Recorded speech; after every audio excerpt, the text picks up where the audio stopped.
Remove duplicates. Remove duplicates returns a unique list of values. Here, for example, I have category and manufacturing supplier, and I want to get a unique list for the combination of category and manufacturing supplier. Go to Data. Under Data Tools, we have Remove Duplicates.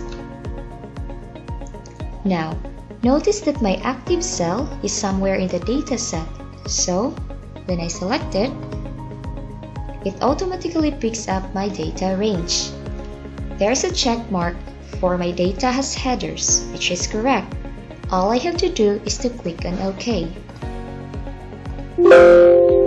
26 duplicate values found and removed, and 24 unique values remain.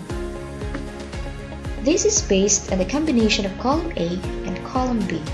And of course, you can run this in a single column or more columns as you need.